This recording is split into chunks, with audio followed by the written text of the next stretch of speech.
2025 সালের আগস্ট মাস শেষ হওয়ার আগে এ মাসের একদম শেষে আরও একটা গুরুত্বপূর্ণ প্রতিবেদন সংসদে মোদী সরকারের পেশ করা সংশোধনী বিল নিয়ে এবং সেই বিলে মন্ত্রী অপসারণ নিয়ে আরও একটা ভিডিও প্রতিবেদন, যার শিরোনাম হচ্ছে বিজেপির চমকের রাজনীতি, রাজনীতির চমক। প্রতিবেদন উপস্থাপন করছি আমি জাকির হোসেন শেখ। যাই হোক, প্রতিবেদনের বিষয়ে আসি। প্রথমে কিছু বলে নিয়ে তারপর বিস্তারিত আলোচনায় আসব। বিজেপির চমকের রাজনীতি, রাজনীতির চমক, যা প্রতিবেদনের শিরোনাম। হঠাৎই দেশের সাংবিধানিক পদের কর্তাদের অসম্মানিত হওয়ার হিড়িক পড়ে গিয়েছে যেন। বলা নেই, কওয়া নেই, কাউকে কিছু বুঝতে না দিয়ে হুট করে অমিত শাহ যে বিল পেশ করেছেন সংসদে, তাতে বলা হয়েছে প্রধানমন্ত্রী থেকে শুরু করে মুখ্যমন্ত্রী বা চুনোপুটি মন্ত্রীদের পর্যন্ত বরখাস্ত করা যাবে যদি তারা কোনো অভিযোগে টানা 30 দিন জেলে থাকেন বা টানা 30 দিন হেফাজতে থাকেন। কিন্তু এটা কি স্রেফ মুখের কথা হয়ে থেকে যাবে না? বিলটা কি আদৌ দিনের আলোর মুখ দেখবে? চলুন বিস্তারিত আলোচনায় যাই। নির্বাচন কমিশনের নিরপেক্ষতা নিয়ে যে প্রশ্ন উঠেছে, কিংবা নির্বাচন কমিশন বিজেপির শাখা সংগঠনে পরিণত হয়েছে বলে যে মারাত্মক অভিযোগ বিরোধীরা করে চলেছেন, তার জন্য কিন্তু কমিশনই দায়ী, অন্য কেউ দায়ী নয়। রাহুল গান্ধীর তোলা অভিযোগগুলোর উত্তর জ্ঞানেশ কুমার দেওয়ার কোনো গরজ দেখালেনই না। উল্টে যেভাবে রাহুল গান্ধীকে শপথ নিয়ে হলফনামা পেশ করার নিদান দিলেন, না হলে ক্ষমা চাইতে বললেন এবং তার মধ্যে দিয়ে প্রতিটা প্রশ্ন এড়িয়ে গেলেন, তাতে কিন্তু সন্দেহ আরও জোরালো হয়ে উঠেছে। বেশ বোঝা যাচ্ছে কমিশনের হাল ফাটা বাঁশে বাঁদরের লেজ আটকে যাওয়ার মতো অবস্থা। হঠাৎই দেশের সাংবিধানিক পদের কর্তাদের অসম্মানিত হওয়ার হিড়িক পড়েছে যেন। উপরাষ্ট্রপতি জগদীপ ধনকড়ের পর নির্বাচন কমিশন, এরপর আরও কি হতে পারে ভগবান, ঈশ্বর এবং মোদী শাহ জুটেই জানেন।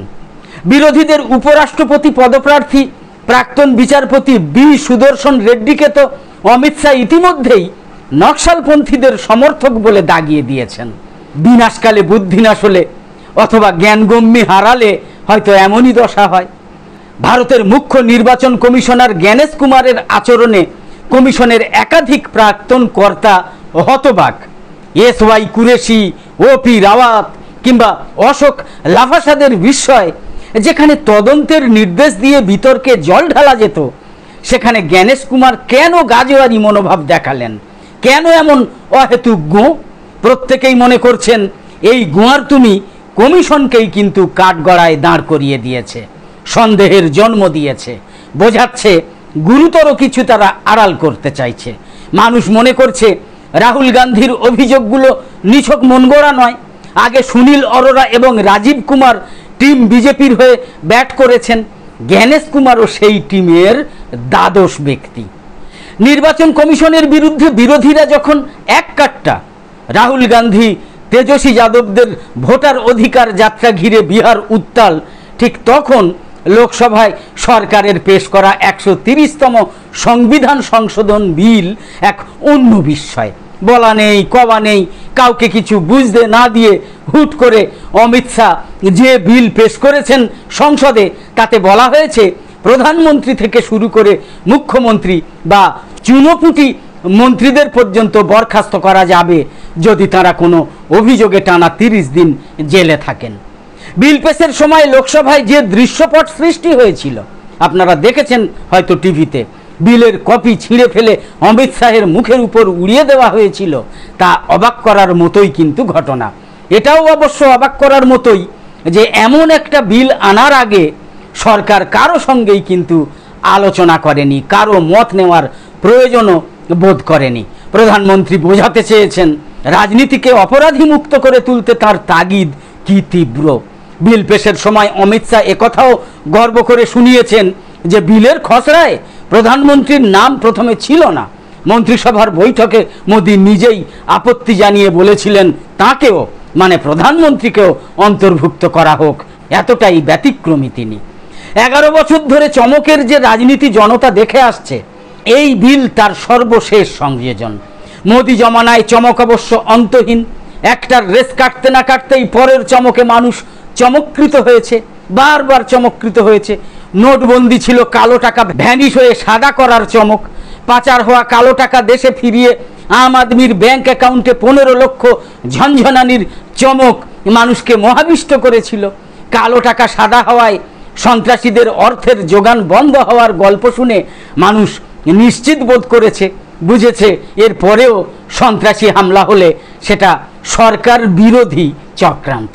ফি বছর নিয়ম করে 2 কোটি বেকারের চাকরি হওয়ার চমকে বেকারেরা মজেছে।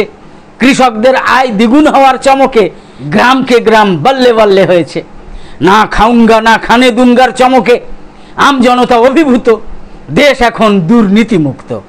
ডাবল ইঞ্জিন সরকারের রাজত্বে উন্নয়নের জোয়ার চিরন্তন, ভাঁটা নেই একদম। বিশ্বগুরুর নেতৃত্বে পৃথিবী উঠছে বসছে, চমৎকৃত বিশ্ব।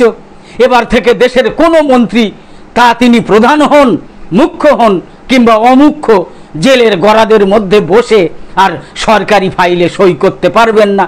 নরেন্দ্র মোদী বুক বাজিয়ে সেটা বলে বেড়াচ্ছেন। লেটেস্ট চমক কিন্তু এটাই।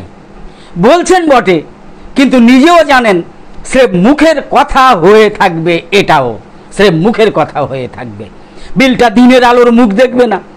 এতটা জোর দিয়ে কথাটা বলা যাচ্ছে যেহেতু লোকসভা বা রাজ্যসভা কোথাও মোদী সরকার সংবিধান সংশোধন বিল পাশের জন্য প্রয়োজনীয় 2/3 সদস্যের সমর্থন পাবে না।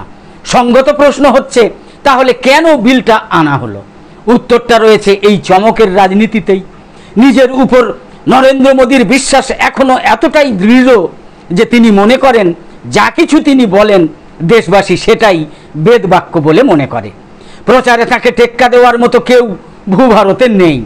রাজনীতিকে অপরাধ বা অপরাধী মুক্ত করতে এই যে কাজটা তিনি করতে চাইছেন, বিরোধীরা তা হতে দিতে চায় না। এই কথাটাই তিনি প্রচার করে যাবেন। মানুষ তা বিশ্বাস করবে, আবার তাঁর ডাকে সাড়া দেবে। বিহারে ফের কায়েম করবে তাঁর রাজত্ব।